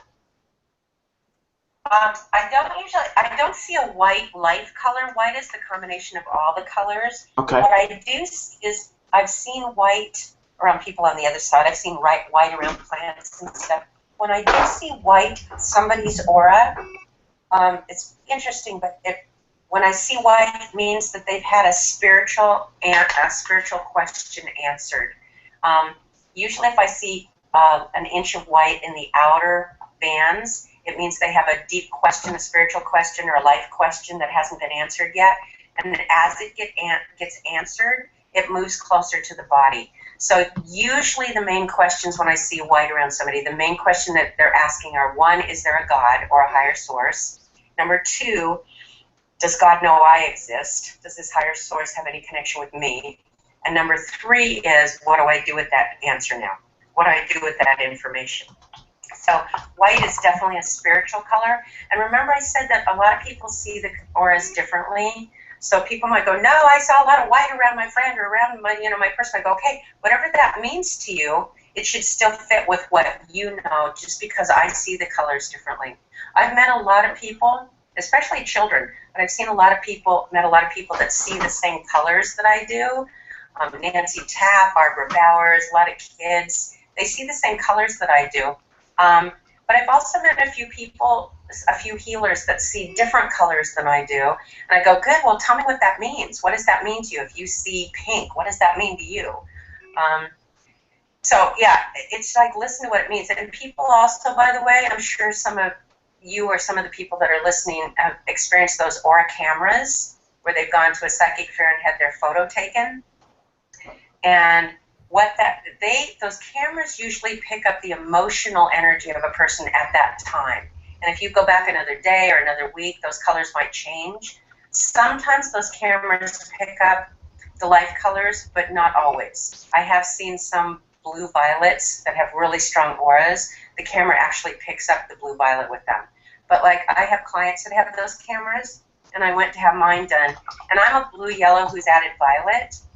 And the color that showed up in it was orange, red, and yellow. And I went, well, I know I'm not a red and an orange. I know I have yellow. And they said, no. What that means is you have a lot of creative energy. So they have a different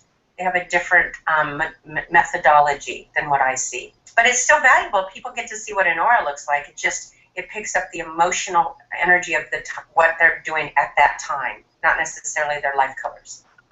All right. How about parallel universes? How does this all fit in?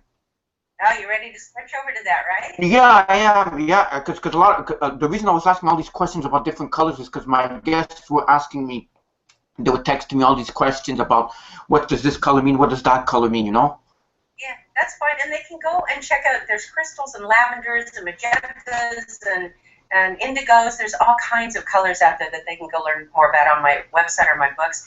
So my latest book that I just put out is about telepathy, parallel universes, psychic abilities, mind over matter, speaking to people who have crossed over. I mean, I went for it because I have all these abilities. Once you start accessing these abilities, all of them just come flooding through. And the fact that I can see these things, Robert, that I can do these things, that means all of us can. So in my book, I show people how they can also develop these abilities. It's part of who we are as humans. We just haven't been taught to do that.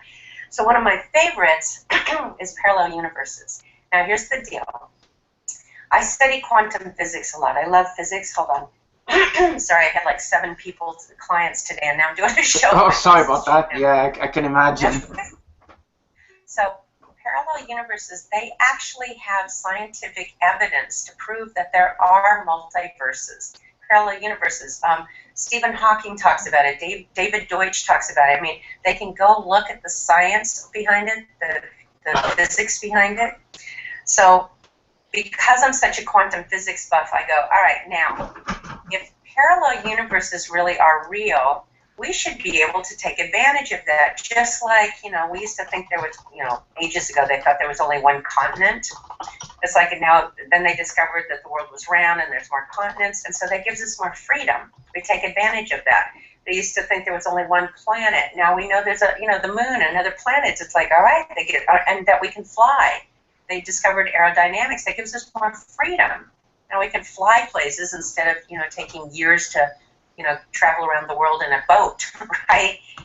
So parallel universes, if they exist, which they do because I use them, they're fun. Different physicists believe that there's different parallel universes. Like some of them think, well, because the universe is infinite, that means that ultimately there must be another Earth just like us, just mathematically, the odds are. But the way I experience parallel universes, and this is another one of the theories, is there are different universes right next to you, as close as your breath, and we go in and out of them all the time based on our thoughts, our beliefs, our focus. So the way, and people can go read about the double slit experiment so they can see why they have evidence that parallel universes or multiverses exist. So the way I describe it to make sense to people is it's like radio waves, like radio stations, okay? So anybody that's listening, the room that you're in right now, excuse me again, the room that you're in right now, you have at least 10 radio stations in your area broadcasting right now, and all those radio waves are in your home, going by you all the time, but you don't know they're there because you're not tuned into them. So if you go tune on your radio and you tune it to, let's say, 99.9, you're going to hear the radio station, the music, or the talk that's coming out of that frequency that's being broadcast on that radio wave. Now, and that becomes your reality. Now, if you adjust the dial to, say, 107, now all of a sudden you're going to pick up the frequency, the information, the music, or the talk that's going on being broadcast on that station, so 107. So now you're listening to that. Now, 99.9, excuse me, 99.9 is still being broadcast. That energy is still around you. That show is still coming through your living room, but you don't know it's there because you're not tuned into that frequency. It's the same way that parallel universes work. They're all around you. They still exist, and the way the physicists, like Michio Kaku is describing, it's like there's a universe where Germany won the war. There's a universe where the dinosaurs are still alive, and man's having to run away from them. There's a universe where the missile crisis in Cuba didn't end well. So all those universes exist, but we took a different path, and so we're living in the one that we believe in. Now that's on a global scale, but watch this, Robert. In some universe, you're married to some girl that you met or some person that you met in high school. In another universe, you'll never get married or mate with somebody. In another universe, we're not talking on this radio station right now because I said, no, I'm not available, and we didn't do the show. It's so subtle. Every time you make a choice, Every time you choose something different, you actually split off, and there's one you that went one direction and another you that's living a completely different life in a parallel universe, but it's still you. So watch how bizarre this is. So for example, you could be walking down the street of your hometown, your main street, whatever, and you look at a store and go, oh, I really need to go in there and buy a new pair of jeans or something. Oh, I don't have time. I got to meet somebody someplace. And so you keep going. But another you split off. I know this sounds like science fiction, but, you know, a lot of science fiction is now science fact. You know, like cell phones, sliding doors, space travel. Anyway, so another you went into that store, bought some jeans, and then went to see your friend. But it's a parallel universe. That there's another you living that life out. But you don't know that because you're tuned into the one that you think is the only one, the one that's real. Now, the way I've used this is I have dramatically changed my life. I've healed my body. I've created money. I've created being on shows like Coast to Coast or Dr. Oz or View by stepping into a universe where they've called me and asked me to be on the show. But the way I do it is you have to believe that's the real one. And I've got some real examples, big, major examples of what I've done to dramatically change my life in my book. My new book's called Infinite You. I don't mean to do commercials. It's just if people are interested. No, go ahead. No, it's all right. This is very interesting. My viewers love this. Yeah, the book is called Infinite You, and I put it in really simple terms, and I use the physics to show it, but in real simple terms so that people don't go, quantum physics, I don't know what you're saying. I make it really easily understandable, like that radio example. Doesn't that make that easy to understand? It like, sure does. I was just wondering which is the real us. Yeah, well, here's the deal. We're infinite beings, and we think we're these little mortal biological machines that we're born, then we live, we decay, and then we die. And I go, oh my gosh, no. I mean, I talk to people that are on the other side. We don't die. We're immortal beings. And just like they used to think there was only one continent, and then we find out there's more than one continent, there are more than one universe. There's more than one reality. There is not just one reality, and this is quantum physics.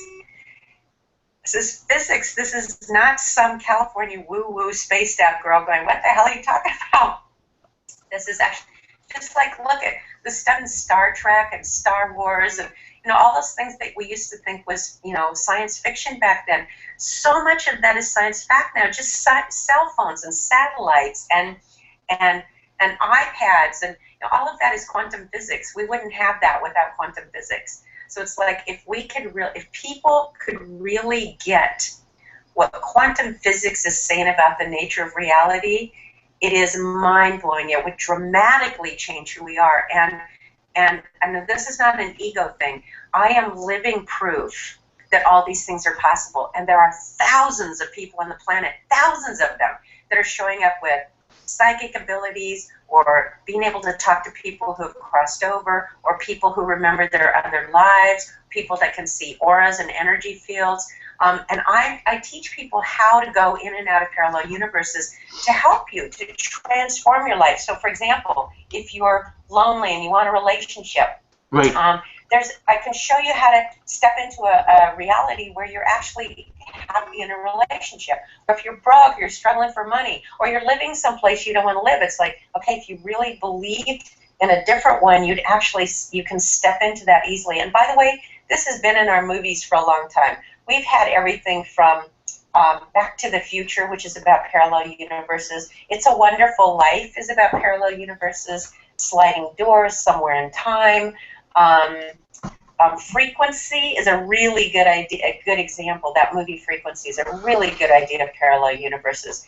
We see it in our movies all the time, and a lot of movie makers and writers are violets. And violets are the visionaries. You guys are the ones that see the future. And so the things that violets write about tend to show up. So it's like, oh my gosh. So anyway, I get very excited and passionate about all this stuff because people don't realize what amazing beings we are. We are all telepathic.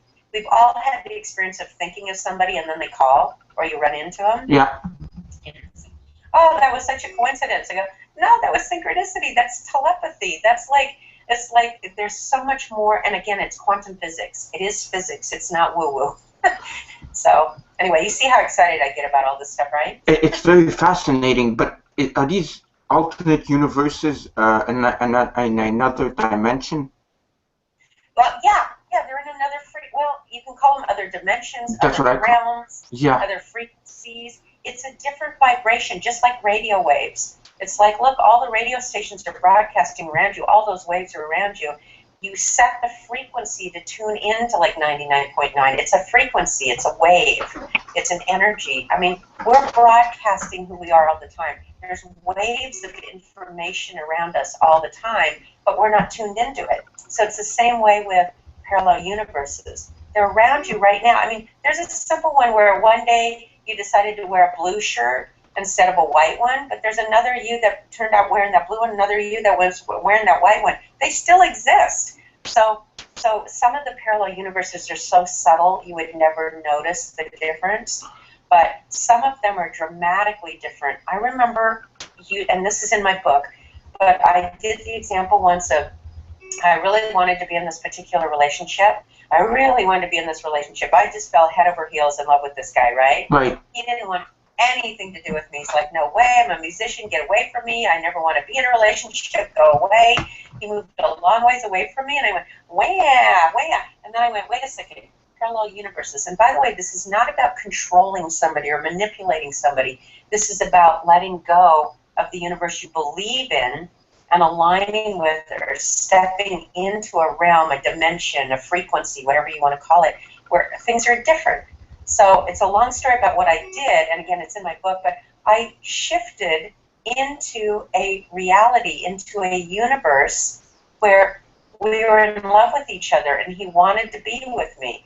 And doggone it, if he didn't move back from the East Coast to be with me in Santa Barbara, and we've been hanging out now for 32 years. Wow, that's amazing. How do you go about going in another parallel universe? Is there simple steps that have to be taken? Well, yeah, it's simple steps, but it has everything to do with your beliefs, your thoughts, and your emotions. So what I did with that one, just to show you how I did this, but I got very focused. I sat and meditated one day, and I saw that, I'll call it Universe 1, okay? Okay. I saw that I was in Universe 1, where I did not believe I was lovable. I didn't believe I was attractive. I didn't believe that anybody would want me. I had low self-worth, okay? So I noticed in that lifetime, in that parallel universe, of course I was going to be single. Nobody was going to want me. Look what I was believing. Look at the emotional energy that was my frequency. So I visualized, I imagined opening up like this membrane or these curtains and separating it out and literally stepping into a different parallel universe. And I looked around and I went, no, in this one I still believe that guy doesn't want to be with me. He's got a different girlfriend. He's on the East Coast. He's playing with the band there. So universe number 2 doesn't work for me. And I felt guilty. I go, I don't want to take him away from that girlfriend. I don't want to manipulate him. I don't want to force him to be with me. So I went, okay, universe 2 doesn't work. So I went into universe 3, same thing. I just imagined parting this like membrane. It was like a curtain. And I stepped into another parallel universe and I went, okay, in this one, blah, blah, blah, blah, blah. It still wasn't right. Eventually I went into universe number 5. And in that one, I went, wow, I feel lovable. I feel like he's missing me. We're totally in love. It was a completely different feel. I could see the grass was different. I felt like the whole universe was different. I actually felt it. It was real to me. I felt him holding me and loving me. And this is what I saw in that universe. I saw the band he was playing with on the East Coast. I saw him giving notice to that band. I saw him breaking up with whatever girl he was with at the time. Not that either one of them hurt. They just knew it wasn't right. I saw him deciding he was going to come back to California. I saw this whole picture like it was a movie. I saw him going to Iowa to visit his meditating friends. I saw him then going to Los Angeles to see his rock and roll friends. And then I saw him coming back to Santa Barbara to be with me because he was in love with me. And it felt so real. I felt it in my body. I felt the emotions. I saw the picture. It was like very, very real. And that's the trick, is I had to let go of universe 1 and believe that universe 5 was the real one. Now watch this, Robert. 2 weeks from the day that I did that, I finally tracked him down. Now, he had been gone for 2 years. I hadn't seen him or talked to him for 2 years. I had to find out where he was, and I called him, and I went, hey, and I go, well, why wouldn't I call him? He's in love with me, so it's okay. We're, like, really close. We're friends. So I didn't have a fear about calling him. And I called him, and I said, so how's it going? He goes, well, 2 weeks ago, I gave notice to the band. I was seeing this girl, but we're not together anymore. I'm going to go to Iowa, then I'm going to go to Los Angeles, and I'm coming back to Santa Barbara. He did everything that I saw in that movie. Now, again, I did not manipulate him. I aligned myself with the universe where that was happening, and I felt it. And I aligned with the emotions, I aligned with the beliefs, and I aligned with the thoughts with it. So, you mean if I want to switch... Now, trick really quickly, I have to tell you something funny. Yes. In Universe 1, all my girlfriends were single, and they were complaining about it. They wanted to be married. They wanted to have family. They were lonely, and I went, oh my gosh, and that was in Universe 1, the same one I was in at first. When I ended up in Universe 5, this is so bizarre, Robert, all of my girlfriends were suddenly in a relationship. Some of them were already engaged. At that point, I went, oh my gosh, so not only did I change, everything around my universe changed. And at that time, which was 32 years ago, or 30 years ago, I didn't want to go up to them and go, by the way, in Universe 1, you guys are miserable, but, in Universe 5, you guys are all happy. They would have thought I was crazy. So I didn't talk about it until now. Now I'm writing about it in my book. Yeah, okay, so you mean, let's say I want a certain girl or something. I have to meditate and think of Universe 2 that I'm with her. Is that's how it goes, basically? Yeah, that's one of the ways to do it. But you have to feel it in your body, in your emotions, in your imagination, and all you have to do is you need to know that it's real. Okay. You just step out of the universe that you're in. You drop it. You don't have to overcome something. You don't have to do therapy. You don't have to work on it. You don't have to get somebody to love you. You just step out of it, and you align with the one where you're already in love, and you feel it, and you experience yourself happy and kissing her or holding her or whatever, right? Right. Until that becomes so real. Here's the bottom line, Robert.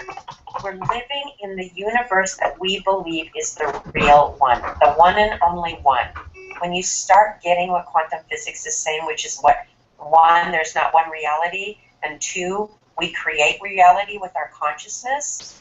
I mean, if you study Schrodinger or Heisenberg or any of those, they all said that it's consciousness. We're creating reality with our thoughts and our beliefs. And then our emotions add the fuel to it. Our emotions, our feelings are what attract us to that frequency, to that universe, okay? It pulls us into that universe. So when you finally get that there's not one reality and there's not one universe, then this becomes fun. It becomes a conscious game that you get to play in shifting. Shifts everything: money, health, relationship, where you're living, your job. You can shift anything easily. Now, it might take a little bit of time. If you think it's going to take time because your beliefs haven't shifted that dramatically, then it will take a little bit of time. But if you absolutely believe in it 100%, you'd be amazed at how quickly that universe actually shows up for you. So it seems like almost something like Out of The Secret. Yes. That's exactly right. The secret, the law of attraction, it's all pointing to the same thing. But again, there's quantum physics that's doing it, that's talking about it, okay? So now, some of the physicists don't believe that you can communicate with the different universes, but I do. I've seen it. David Deutsch believes that anyway, in one universe you may die, but in another universe you're still alive. So there are some amazing, now remember, I know this sounds like science fiction, you guys are wacko, but remember, they used to think that flight was, no way, that's not possible. And look at how much that changed our lives. Now we just take it for granted. They didn't used to think there were other planets. They used to think that, the Earth was flat. And can you imagine the first time somebody said, no, it's round? Can you imagine people going, no way, it's not round. How can people stay on the other side? They just fall off. You're lying to me. You're just trying to get me to go and fall off the Earth. But because it didn't seem realistic. Right? Right. So it seems like fantasy or science fiction, but it's very real, and I do it. So that's why I teach people how they can do it. Burt Goldman's also teaching people how to quantum leap into other universes. So there's a bunch of us out here going, you guys, reality is not what they told us. They used to say that, you know, it was atoms and electrons and whatever. Now they're going, ooh, atoms are not solid particles. Well, this is in your book, the infinite universe. Infinite you. The infinite you, that's it. So in that book, it'll say how to go into a different Yes. universe. Yes. I even have meditations to guide people verbally how to get into it. So you can go to my site and download the meditation even. So it'll guide you into a different universe. Okay, perfect. Well, I know you're only scheduled for an hour, but I have a final question, right? The question is, like, when you jump into other universes, is there such a thing as you could encounter like bad entities and evil beings and stuff like that? Well, first of all, let me say this. My belief system does not include evil. I don't believe in evil. I don't believe in dark. Therefore, I have never experienced it. It is not part of my reality. Now, I will tell people, if you believe in that, if you believe and you go into it in fear, yeah, there's a good chance you'll encounter it, but you're creating it. You're creating the experience, and then you're experiencing it. You're creating it like you're painting a picture or you're writing a TV show, and then you're starring in it. You're acting in it.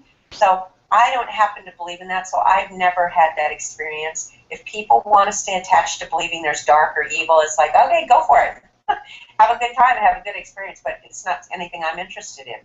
Right, right. Oh my gosh, I'm just speechless. Usually on my shows, I'm like, I know everything, but this, the oracles is something, but this is even more spectacular. Parallel universes. I thought you. You're going to learn more about it. Matter of fact, the movie that was just out, Interstellar. Yes. Interstellar talks. Actually, you'll see there's parallel universes in Interstellar. Okay. I was supposed to go see that movie, but I still didn't go see it. In Interstellar, I think I'm gonna go see it for sure and learn more about parallel universes. Because I always thought parallel universes was there's another copy of me, and this person is doing something else, and that's it. And there's somebody else doing something else. But I didn't know we could create our own universe. Okay, yeah. Oh, yeah. You can align with it. Do you understand? There's a you that married somebody you met in high school, and that person already exists. So if you want to align with that person, all you have to do is align with it. The trick with us is our beliefs. We have very limiting beliefs about reality. And so my purpose, my desire here is to expand our beliefs so we don't live in little boxes and little cages. And I do it first to show people that it's possible. I've bent spoons with my mind. I've changed the weather with my consciousness. It's all possible, and it's not about, being arrogant. It's not about taking away anybody else's free will. When you finally realize that there's infinite number of universes out there, you can do anything. We're like magical beings, and it's so, everything we've discovered ultimately gives us more freedom. More freedom. Flight, space travel, telephones, electricity. It's all to give us more freedom. And this is just like, oh my gosh, when people, the new frontier is actually about consciousness, Robert. That's the frontier that now physicists are starting to explore.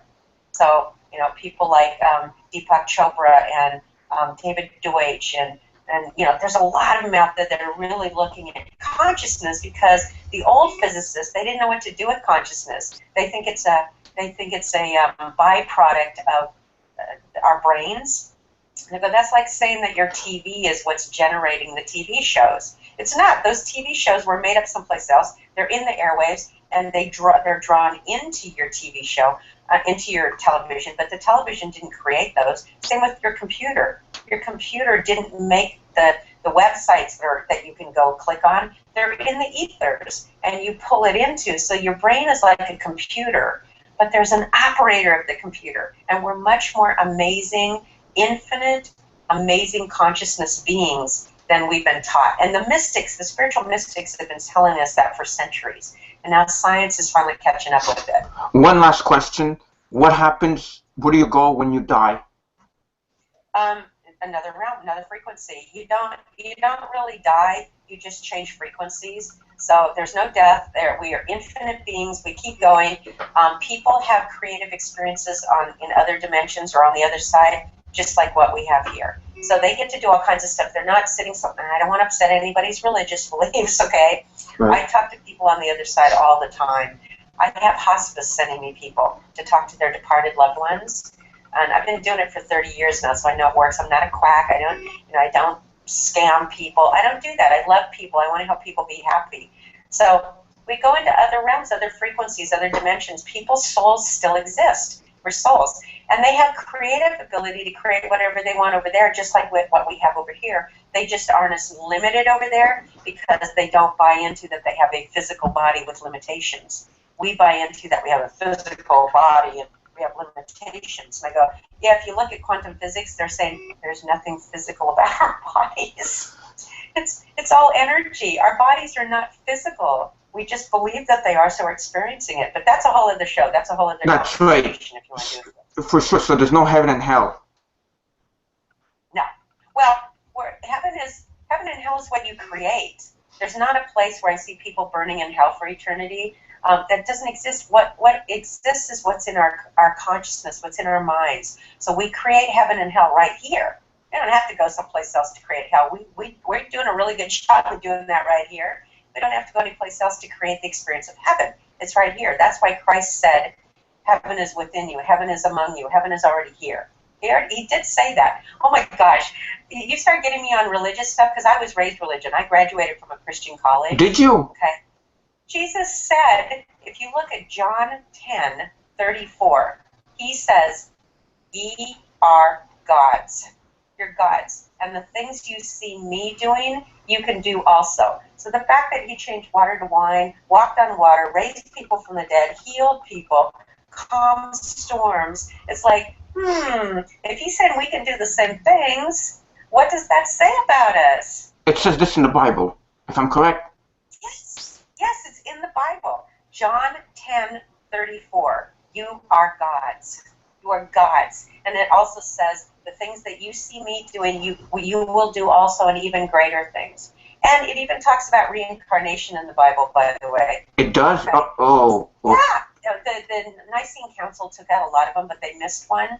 There's one where Jesus says, who do people say that I am? And the apostles say, well, some believe that you're, let me think of the guy's name. It's not Isaiah? Isaiah? No, wait.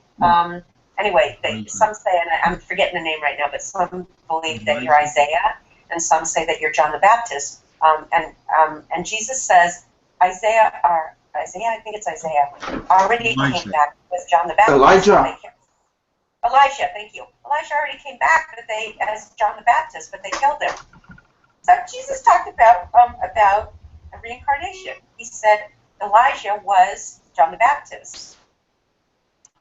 Oh, I need to see this in the Bible because this is amazing about the part where we could be like that we're gods. Oh yeah.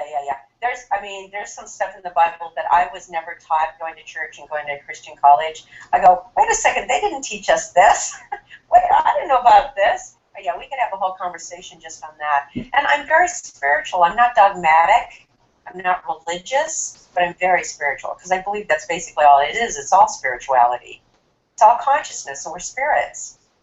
Wow, that's like a whole other show. But I know that one limited time for you. I don't want to keep you more than you had to. But I want to thank you very much because my viewers are going to be. I'm sure I'm going to be getting a lot of. We're going to be getting a lot of comments on this and on aura colors and parallel universes. We'll definitely have to get you back on to talk more about what we just began to talk about, the religious aspect of it, because I have some religious viewers also, you know.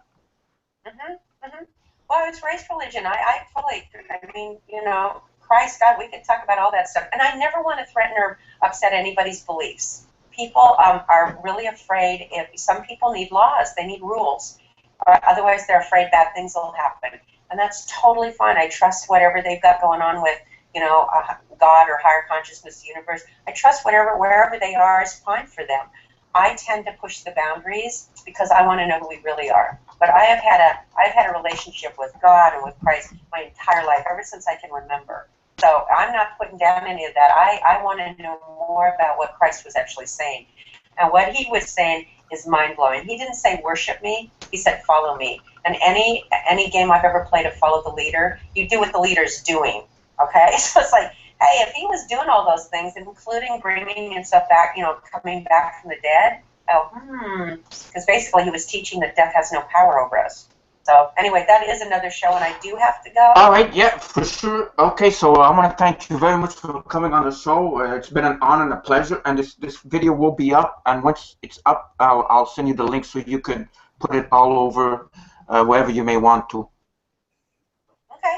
All right. Thank you, Robert. Thank you very much. Just want to make sure I remember these are my beliefs and therefore my experiences. Right. I trust people. I want people to trust their own beliefs and their own experiences, but for those people listening that really want to go outside the lines and are frustrated with their limitations and boundaries, I'm just showing people they're not as limited as they think they are. Right. And it becomes way more fun, way more compassionate, way more love-filled. The more I have these abilities, the more filled with love I am. Okay, so, yeah. Anyway, another time. All right, for sure. So thank you very much, and bye for now. Thank you. Thank you, Robert. Have fun. I will. Thank you. Bye-bye. Wow, that was mind-blowing.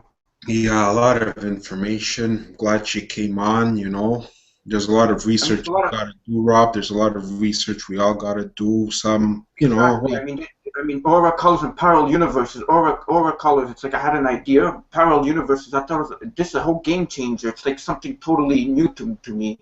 And we hope that you viewers like this. Put the comments on YouTube when the video's up, and whether bad or good. If you have any information, any questions, don't be shy. So that's it for us this week on the MnRTV live show, and we'll be back next week. So thank you very much for watching. God bless you all. Yes, thank you. Thank you very much for watching. We'll all be back if God willing. We'll be back, and we'll be back with another great show. And thank you all for watching, because without you, we wouldn't be doing a show, right? We'd be talking to ourselves, which we usually do sometimes. Anyhow, see you guys next week. All right, thank you. Good night. Bye.